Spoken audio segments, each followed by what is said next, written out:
Was the Book of Enoch removed from the Bible? Enochic writings were copied in Aramaic at Qumran. Jude 14-15 uses language closely corresponding to 1 Enoch 1:9.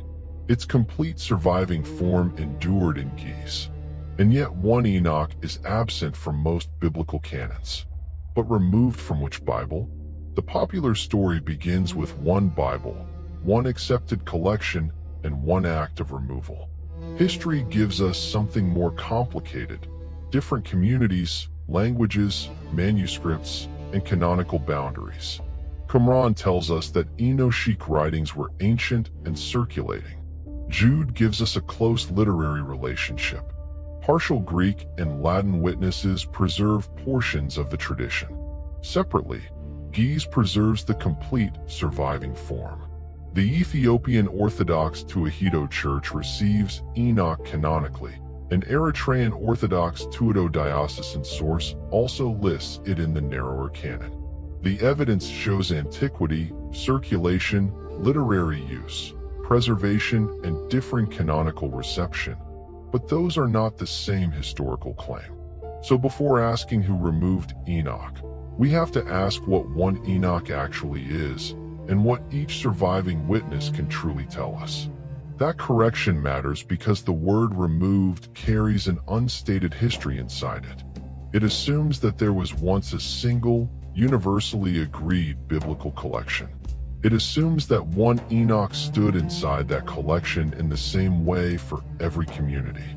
It assumes that a recognizable authority later took it out. And it assumes that the evidence for that event has survived. Those assumptions fit a compelling story, but they cannot become conclusions before the evidence has been examined. A text can be ancient without being canonical everywhere. It can be valued without appearing in every biblical collection. It can be used by a writer without that use settling the status of the whole work. It can survive completely in one language tradition while disappearing, fragmenting, or remaining partial in others. That is the real mystery of Enoch. Not a single door slammed shut, but several historical paths opening in different directions. To understand those paths, we first have to leave behind the idea of one universal Bible moving unchanged through every place and century. For modern readers, the word Bible often suggests a single object, one cover, one table of contents, one settled list. But the history behind that object is not a single line. Jewish and Christian communities inherited, copied, translated, read, taught, and organized sacred writings in different languages and settings. Their collections developed through distinct histories. Those histories overlapped, but they were not identical. That does not mean every boundary was arbitrary. It does not mean communities lacked standards, convictions, or inherited authority. It means that the phrase "the Bible" must always be attached to a community, a period, and a particular collection. A Protestant Bible, a Catholic Bible, an Eastern Orthodox Bible, an Ethiopian Orthodox Tewahedo Bible, and the scriptural collections recognized within Jewish tradition do not all contain precisely the same books or organize them in precisely the same way. Even the word canon can hide several questions. Was a text known? Was it copied? Was it read publicly? Was it valued for teaching? Was it treated as authoritative? Was it received as scripture? Was it included in a defined collection? Those categories can overlap. They are not interchangeable. Those distinctions are not merely academic. They determine what kind of claim the evidence can support. A manuscript in a cave can show that a text existed and was copied. A reference in another work can show familiarity or literary use. A complete translation can show preservation. A canon list or a living church tradition can show reception within a defined community. None of these sources should be asked to answer a question it was never designed to answer. This is why a simple removal story is so difficult to sustain. To remove a book in the strongest sense, we would need to identify the collection from which it was removed, the community that recognized that collection, the period in which the change occurred, the authority involved, and evidence that the book held the earlier status being claimed. Without those details, remove becomes less a historical description than a container for modern anxiety. The safer conclusion is not that nothing ever changed. Local collections did change.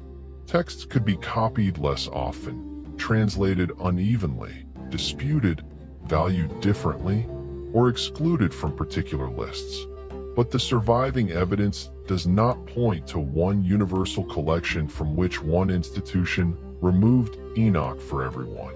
Before tracing why communities received it differently, we need to identify the text itself, because the title Book of Enoch also sounds simpler than the work behind it. What exactly is 1 Enoch? Genesis gives Enoch only a few lines. In Genesis 5, he appears within a genealogy. He walks with God, and then he is no more, because God takes him. The biblical account is brief. It does not describe long journeys through the heavens, a career as a celestial scribe, or a complete revelation of cosmic mysteries. Later Enochic literature expands that small biblical space into an immense literary world. In those texts, Enoch becomes a visionary, a mediator, a traveler, and an interpreter of judgment. That expansion belongs to ancient reception and literary development. It should not be read back into the wording of Genesis itself.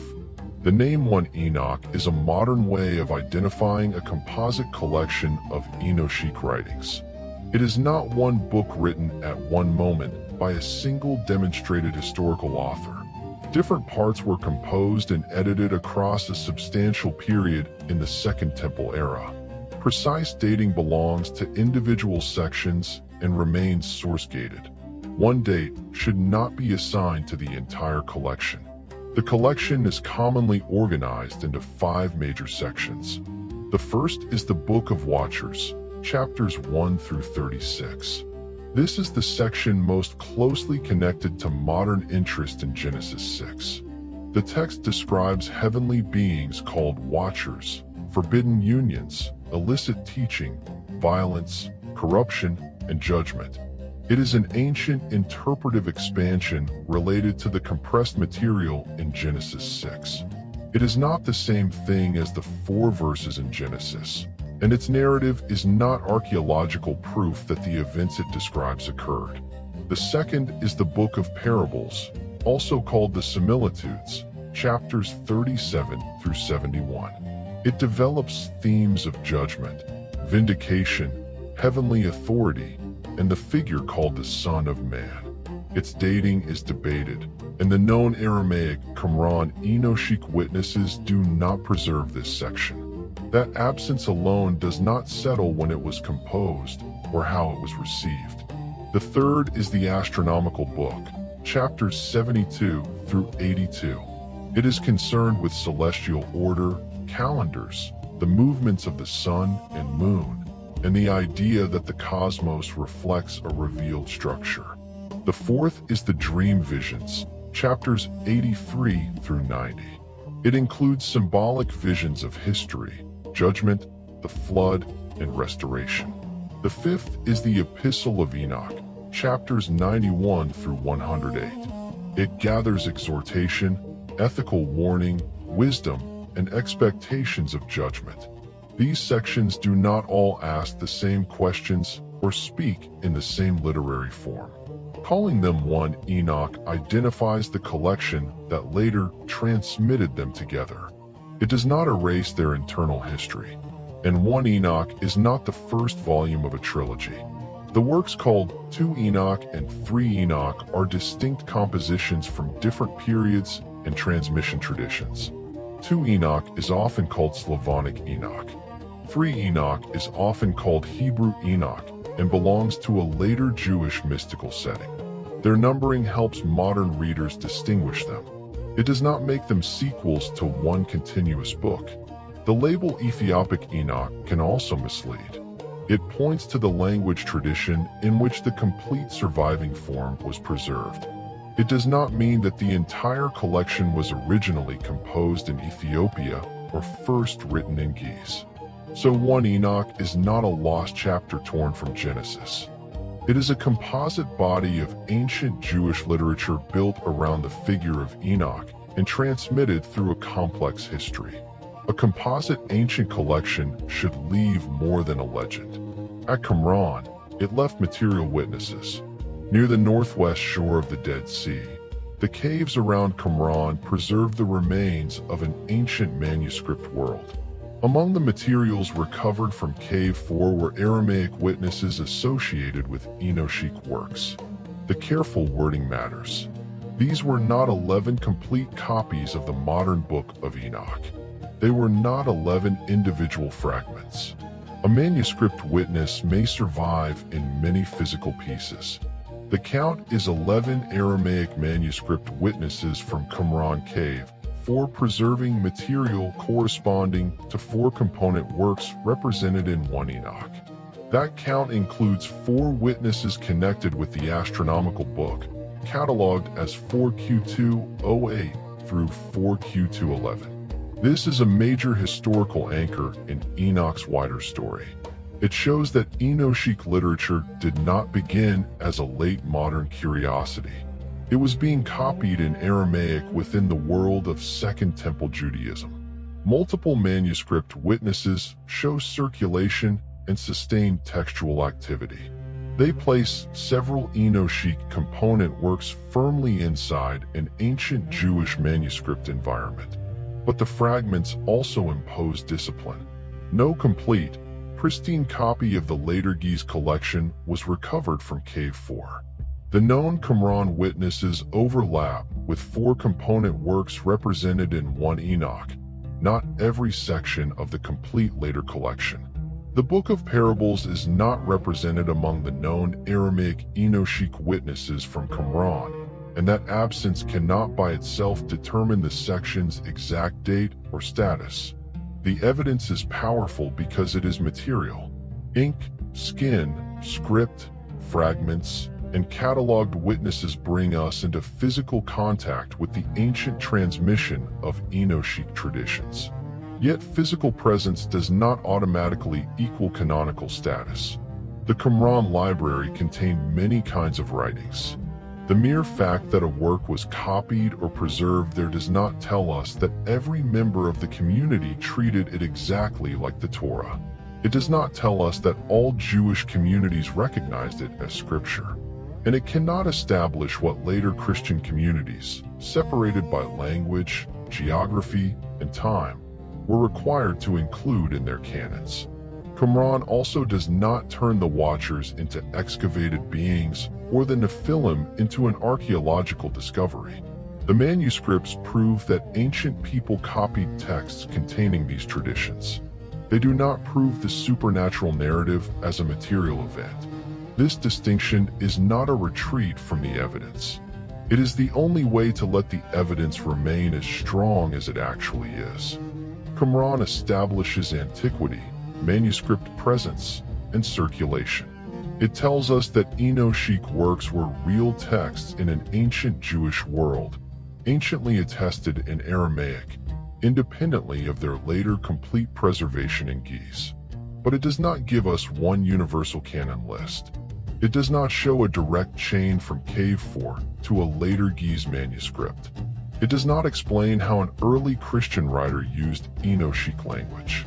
For that, we have to turn to Jude 14 to 15 establishes a close literary relationship through language corresponding to 1 Enoch 1:9. These are distinct forms of evidence, and neither one, by itself, explains how the complete collection survived. Partial Greek and Latin witnesses preserve portions of the tradition. Separately, the Geʻez textual tradition preserves the complete surviving form. That takes the story away from a narrative of disappearance and toward a history of preservation. Texts do not survive merely because they were once important. They survive because people copy them, translate them, read them, protect them, and carry them through institutions and communities that consider them worth preserving. Enochic materials survived in more than one language. Portions remain in Greek and Latin witnesses. Those witnesses matter because they show that parts of the tradition moved beyond an Aramaic manuscript setting and continued to circulate in other linguistic worlds. But the surviving Greek and Latin material is partial. It should not be narrated as though we possess a complete Greek or Latin 1 Enoch identical in every detail to the later Geʄez collection. Nor should those partial witnesses be arranged into an unbroken road leading from Qumran into Ethiopia. The evidence streams are related to the same broad textual tradition, but they answer different historical questions. Partial Greek and Latin witnesses preserve portions of the tradition. Separately, the Geʄez textual tradition preserves the complete surviving form. That separate fact is central. The full collection known today as 1 Enoch survives through Geʄez, the classical literary and liturgical language of Ethiopia and Eritrea. This does not mean the entire work was originally composed in Geʄez. The Aramaic witnesses at Qumran already established the ancient life of several component works. It means that the complete surviving form endured within a Geʄez textual tradition when other language traditions preserved only portions. Preservation here is not an accidental footnote. It is human stewardship across time. The Ethiopian Orthodox Tewahedo Church receives Enoch within its canon, while an Eritrean Orthodox Tewahedo diocesan source likewise lists Enoch within the church's narrower canon. That wording protects two truths at once. First, Enoch is not merely an archaeological object in these contexts. It belongs to living Christian traditions with their own histories of scripture, worship, teaching, manuscript culture, and canonical reception.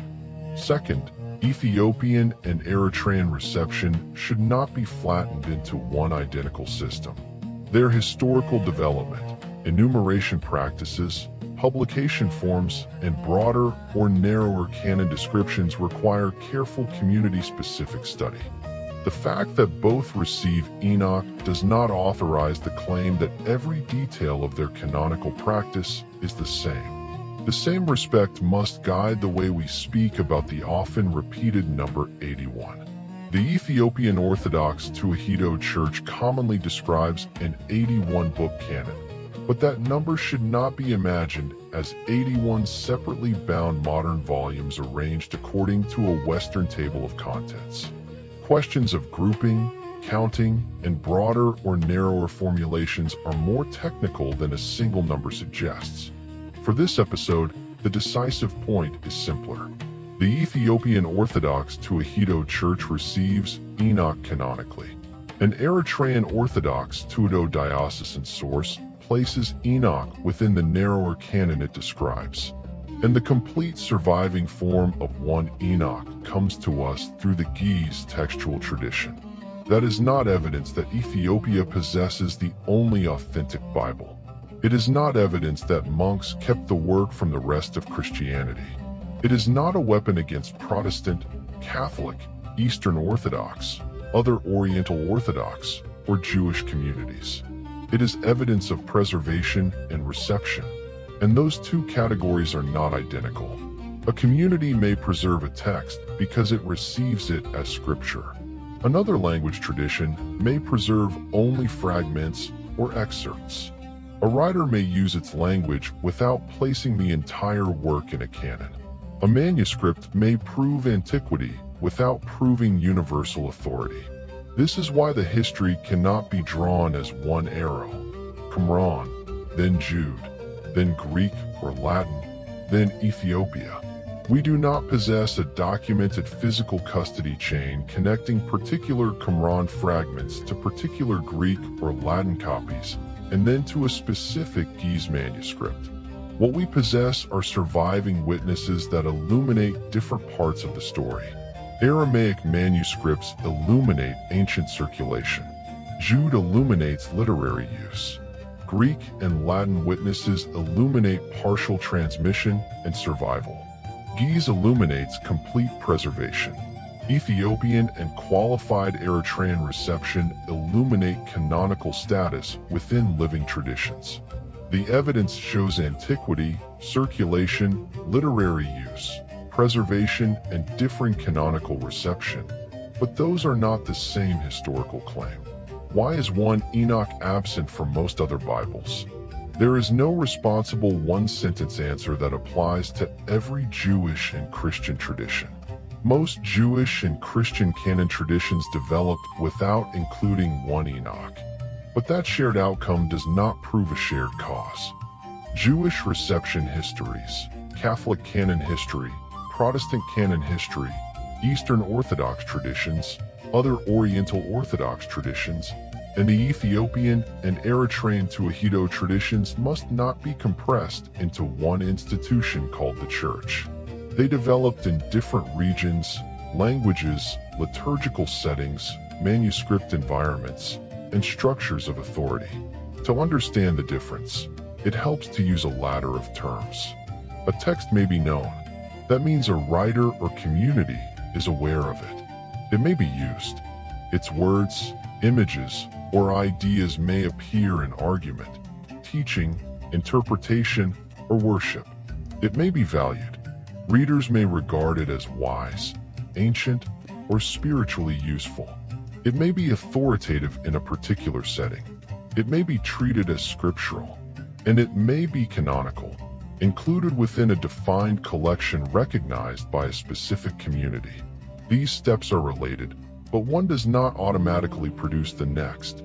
Qumran shows that Enochic works were known and copied. Jude shows that language corresponding closely to 1 Enoch 1:9 could be used in an early Christian letter. Geʄez preservation shows that the complete collection survived. Ethiopian reception and the qualified Eritrean witness show canonical inclusion in particular living traditions. None of those facts, alone or together, requires every other community to have reached the same canonical judgment. Nor does absence from most canons prove a coordinated effort to keep the text from readers. A work can remain outside a canon because its reception history, language transmission, liturgical use, authority judgments, or place within inherited collections develop differently. But the exact reasons must be studied community by community. Without that evidence, assigning one cause to everyone would simply replace one oversimplification with another.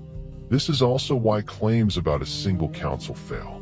No single council created every Jewish and Christian canon across all regions and centuries. A decision influential in one ecclesial context cannot be projected backward and outward as the moment one universal Bible was edited for the entire world. The same caution applies to the phrase the early church. Early Christianity was not one room with one shelf and one verdict. Some writings could be known in one place, disputed in another, translated in one language, lost in another, or received with different levels of authority. Named claims about particular early Christian writers require exact works and passages. Without that source gating, saying the early church accepted Enoch is too broad. Saying the early church rejected Enoch is equally broad. What can be said safely is that 1 Enoch did not become part of most later Jewish and Christian biblical canons. While it remained canonically received within Ethiopian Orthodox Tewahedo tradition and within the narrower canon described by an Eritrean Orthodox Tewahedo diocesan source. That pattern is not evidence of one tradition winning and another losing. It is a map of reception. For some viewers, this complexity may feel less satisfying than a single deletion story. A villain gives the mystery a clean shape. A single act of removal produces outrage, certainty, and an easy ending, but it also makes the evidence smaller. The real history is larger. An ancient composite collection, Aramaic manuscript witnesses in the Judean desert, a close literary relationship in Jude, partial survival in Greek and Latin, complete preservation in Geʄez, canonical reception in living Tewahedo traditions, and different boundaries elsewhere. No single fact cancels the others. No single fact can stand in for all the others. Geʄez preservation explains the survival of the complete form. Ethiopian canonical reception and the Eritrean narrower canon witness explain status within particular living traditions. They do not explain every other community's canon history. The evidence has now changed the question. We no longer need to ask only, who removed Enoch? We can ask something more precise. What was preserved? Where was it received? And what can removed responsibly mean? The Book of Enoch was not simply erased from one universal Bible. It is a composite body of ancient Jewish literature. Several of its component works are represented by Aramaic manuscript witnesses from Qumran Cave 4. Jude 14-15 uses language closely corresponding to 1 Enoch 1:9. Portions of the tradition survive in Greek and Latin. Separately, the complete surviving form was preserved through the Geʄez textual tradition. The Ethiopian Orthodox Tewahedo Church receives Enoch within its canon, while an Eritrean Orthodox Tewahedo diocesan source likewise lists Enoch within the church's narrower canon. Most other Jewish and Christian canon traditions developed without including 1 Enoch. Every sentence in that summary answers a different question. Qumran answers whether Enochic works were present and circulating in antiquity. Jude answers whether language closely corresponding to 1 Enoch entered an early Christian text. Greek and Latin witnesses answer whether portions of the tradition survived beyond Aramaic. Geʄez answers where the complete surviving form endured. Ethiopian and qualified Eritrean reception answer where Enoch holds canonical status in living Christian traditions. The canon histories of other communities answer how different collections developed. The evidence shows antiquity, circulation, literary use, preservation, and differing canonical reception, but those are not the same historical claim. So was Enoch removed? Not in the simple global sense promised by the most dramatic versions of the story. The surviving evidence does not establish one universal Bible containing 1 Enoch, followed by one documented act in which one church, council, or empire removed it for everyone. That does not mean no local collection ever changed. It does not mean no reader ever disputed the work, no community ever stopped copying it, or no canon boundary ever excluded it. It means that those more specific claims require specific evidence. They cannot be replaced by a universal story, and it would be equally careless to turn the correction into another absolute. Enoch was never removed anywhere. History is rarely protected by trading one slogan for its opposite.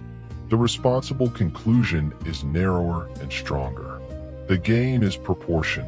The more precisely each witness is described, the less we need to inflate it. Qumran remains extraordinary without becoming a universal canon decree. Jude remains significant without becoming a table of contents. Geʄez preservation remains indispensable without becoming a claim that every other tradition acted in bad faith. 1 Enoch is ancient and historically important. Qumran confirms the antiquity and circulation of several Enochic component works. Jude confirms a close literary relationship through language corresponding to 1 Enoch 1:9. The complete surviving form owes its survival to the Geʄez textual tradition. Ethiopian reception and the qualified Eritrean witness show that Enoch remains canonically received. Most other canon traditions show that it was never universally received in the same way. For believers, questions of canonical authority belong within living communities of faith.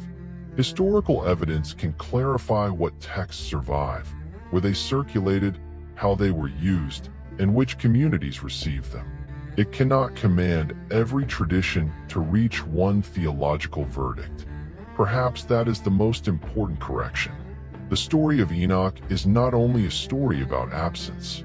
It is a story about different forms of survival, a line in Genesis, a vast ancient literary expansion, fragments in the Judean desert, language recognized in Jude, portions carried in Greek and Latin, a complete form preserved in Geʶez, a canonical home in Ethiopian Tewahedo reception, an inclusion in the narrower canon described by an Eritrean Tewahedo diocesan source, and a continuing question in every community that encounters the text from outside its own biblical boundaries. The Book of Enoch was never simple enough for one missing book image. What survived is more complicated, and because it is more complicated, it is also more human. Copied, translated, debated, received, lost in part, preserved in full, and carried forward by communities whose histories cannot be reduced to one verdict. The mystery was not solved by finding a villain. It was clarified by learning to ask a better question. Not only was Enoch removed, but preserved where, received by whom, and according to which Bible?